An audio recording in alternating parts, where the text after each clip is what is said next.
So మీరు ప్రధానమైన కారణము అది వైసీపీ వేవ్ అని అనుకుంటున్నారు 2019లో. ఇప్పుడు ప్రధానమైన కారణం ఏంటి అంటే ఏం చెప్తారు? What makes you feel so confident? ఒక్కటండి, ద థింగ్ ఇస్, ఆనాడు వాళ్ళైతే మాత్రం ఏదన్నా సాధ్యం అన్నారు. They said everything is possible అన్నారు.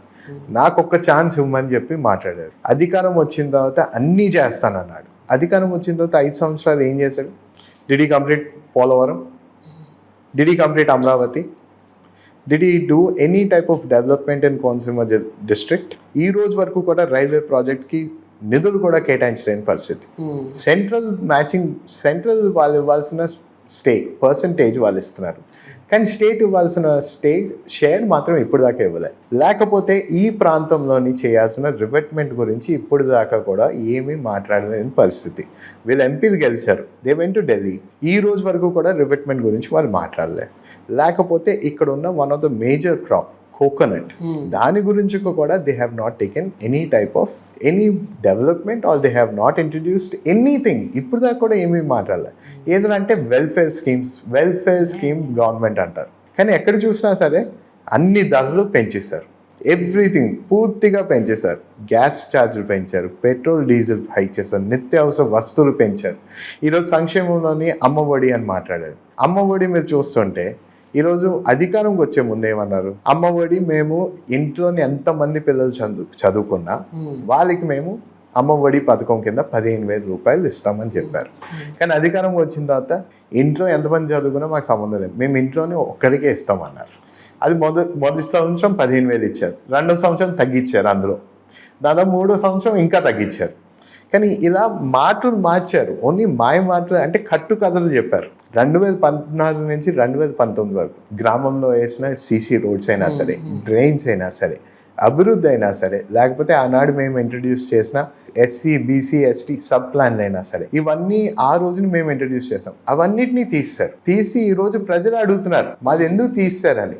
కానీ ఈ 5 సంవత్సరాలు వీళ్ళు మాట్లాడట్లేదు. దానివల్ల ఏంటంటే ప్రజలే కోరుకుంటున్నారు రేపన్నాడు లేదు మీ ప్రభుత్వం హయాంలోనే అభివృద్ధి అయితే జరిగింది, అభివృద్ధి సంక్షేమం కూడా మాకు అందింది. కానీ వీళ్ళు అధికారంకి వచ్చిన తర్వాత సంపద సృష్టించడం కూడా వీళ్ళకి రాలేదు, తెలియలేదు. లేకపోతే ఈరోజు ఓన్లీ అప్పులే చేశారు, ఎక్కడికి వెళ్ళినా అప్పులే చేశారు.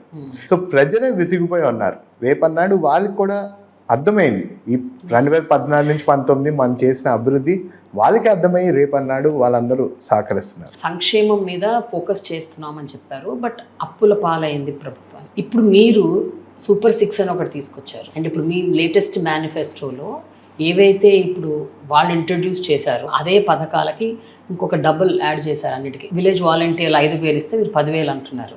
So it's like your doubling everything. అప్పుల్లో ఉన్న రాష్ట్రం మరి ఇది ఎట్లా కోపప్ చేస్తుంది? మీరు ఇవ్వబోయే వెల్ఫేర్ స్కీమ్స్, మీరు అనౌన్స్ చేసిన వెల్ఫేర్ స్కీమ్స్ని how is it possible then? అంటే ఒకటండి, ఈయన అధికారంకి వచ్చిన తర్వాత, జగన్మోహన్ రెడ్డి గారు అధికారంకి వచ్చిన తర్వాత ఆదాయం తీసుకురావడం ఎలా తీసుకురావాలో ఆయనకు తెలియదు. 2014 నుంచి 2019 వరకు కూడా అప్పుడు మనము తెలంగాణ ఆంధ్రప్రదేశ్ విడిపోయాం. అప్పుడు కూడా మనకి డెట్లోనే ఉన్నాం. కానీ ఆనాడు చంద్రబాబు నాయుడు గారు డెట్ని ఎలాగా మనం దాన్ని తగ్గించాలనే ఆలోచనతో ఆయన ఆ రోజుని ఆదాయం ఇతర దేశాల నుంచి కంపెనీలు తీసుకురావడం, లేకపోతే డావోస్కి వెళ్ళి అక్కడ కూడా కంపెనీలతో మాట్లాడడం, అలా ఆదాయాన్ని సృష్టించడానికి అనేక మార్గాలు ఆయన ఎతికి ఆ రోజుని పరిపాలన చేసి అలాగే అమరావతి కట్టడానికి కూడా సిద్ధమయ్యారు. కానీ ఈయన అధికారంకి వచ్చిన తర్వాత అప్పులే చేసుకుంటూ వెళ్ళాడు. కేంద్రం నుంచి కూడా తీసుకురావాల్సిన నిధుల గురించి కూడా మాట్లాడలేదు, అసలు ఎక్కడ కూడా పోరాడలేదు.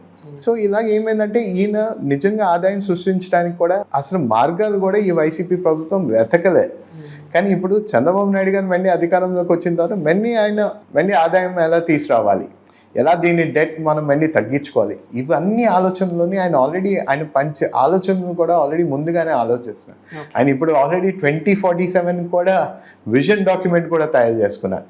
ఎప్పుడైనా సరే అందరికీ తెలుసు, ఎప్పుడైనా సరే ఒక రాష్ట్రం వెనక్కి పడిపోయిందంటే ఆ టైంలోని ఎవరన్నా దాన్ని కాపాడగలుగుతారంటే అది కేవలం చంద్రబాబు నాయుడు గారే.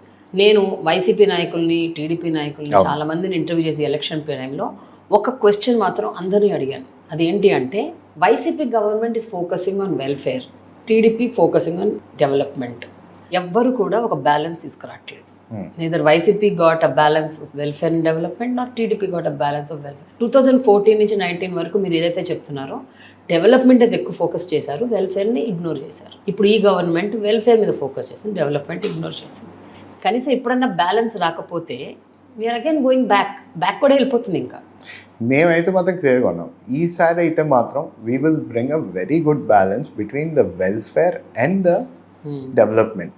ఎందుకంటే లాస్ట్ టైం మేము వెల్ఫేర్ కూడా చేసాం, కానీ మేము ఏంటంటే మేము పని చేస్తాం కానీ చెప్పుకోం, అది మాది.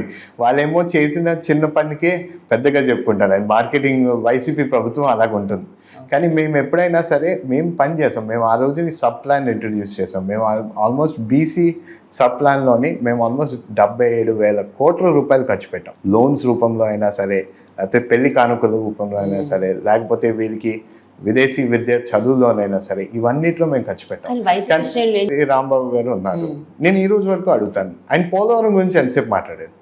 కానీ పవన్ కళ్యాణ్ గారి మీద, చంద్రబాబు నాయుడు గారి మీద, ఆయన మినిస్ట్రీ హోదాలో ఉన్నారు, ఎంతసేపు ఆయన వీళ్ళ మీద ఎంతసేపు మాట్లాడారు, పోలవరం గురించి ఎంతసేపు మాట్లాడారు, దాని డెవలప్మెంట్ ఏంటి, ఎంత ఖర్చు పెట్టాం, ఎంత పూర్తయింది. లేకపోతే దానికన్నా ముందు ఆయన అదే మినిస్ట్రీలో ఉంది అనిల్ కుమార్ గారు, ఆయన ప్రతిసారి ఒక డేట్ ఇచ్చారు, ఈ ఇయర్కి పూర్తి చేస్తా, జూన్ నెలకి పూర్తి చేస్తా.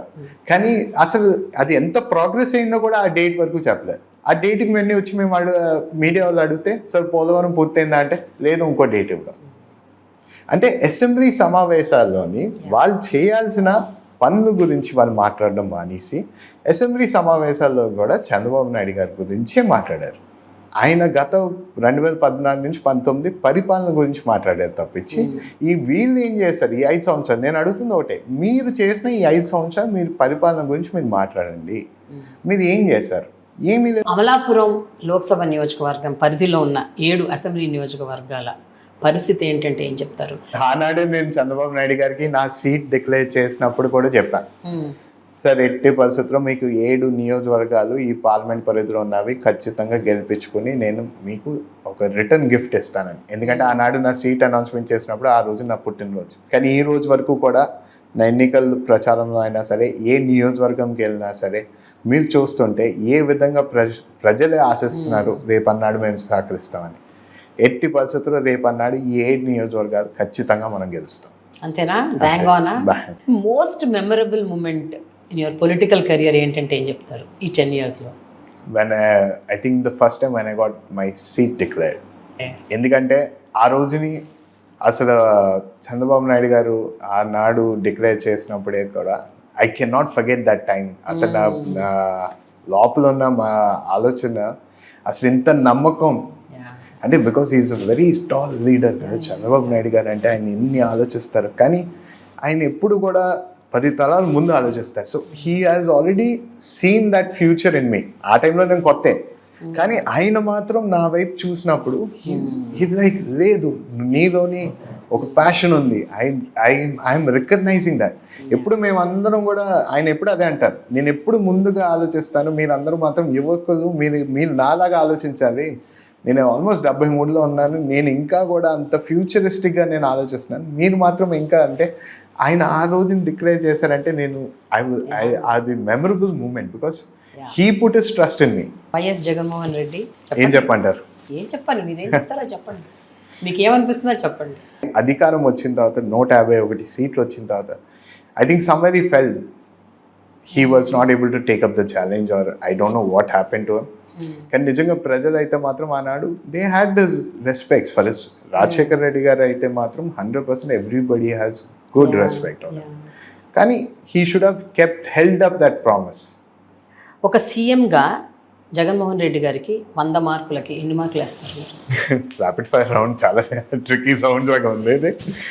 సో 100 మార్కులకి జగన్మోహన్ రెడ్డి గారికి 0. అంటే బికాస్ ఆయనకి నిజంగా వన్ థింగ్ వెళ్ళదు, మొన్న ఆయన మీద నమ్మకం పెట్టుకుని ఇచ్చారు కదా ఇన్ని సీట్లు, ఆయన సాధిస్తాడని చెప్పే కదా ఆయనకి ఇచ్చారు సీట్లు. మరి ఏం జరిగాయి? ఫ్రమ్ డెవలప్మెంట్ అయితే ఏమీ లేదు కదా. మీరే అగ్రీ అవుతారు. సంక్షేమం అంటున్నారు, ఎక్కడెక్కడ కొంత గొప్ప హి డిడ్ ఇట్ చేశారు. సో నిజంగా ఈరోజు మరి ఇంత అప్పుల పాలే అయిపోయిందంటే మరి దాని పరిస్థితి ఏంటి? మరి ఇప్పుడు దానికి ఎవరు బాధ్యత? దాని మంది నిషేధం అన్నారు, ఏం జరిగింది? ఈరోజు లోకల్ బ్రాండ్స్ని తయారు చేశారు, మరి దానివల్ల ఎంతమందికి ఇబ్బంది వస్తుంది? అది తాగుతుంటే చాలామందికి హాస్పిటలైజ్ అవుతున్నారు, మరి దాని గురించి ఎవరు చెప్తారు? సో ఆ విధంగా అయితే మాత్రం ఈ 5 సంవత్సరాలు ఒక ముఖ్యమంత్రిగా ఆయన అయితే మాత్రం పరిపాలన చూస్తే చేసింది ఏమీ లేదు. కానీ ఈయన అధికారంకి వచ్చిన తర్వాత మొదటి సంతకం అయితే పెట్టారు, వాలంటీర్స్ని ఇచ్చారు, కానీ దాన్ని మాత్రం ఆయన సొంత పార్టీ పనులకి ఉపయోగించుకున్నారు. He could not succeed in taking up his father's legacy.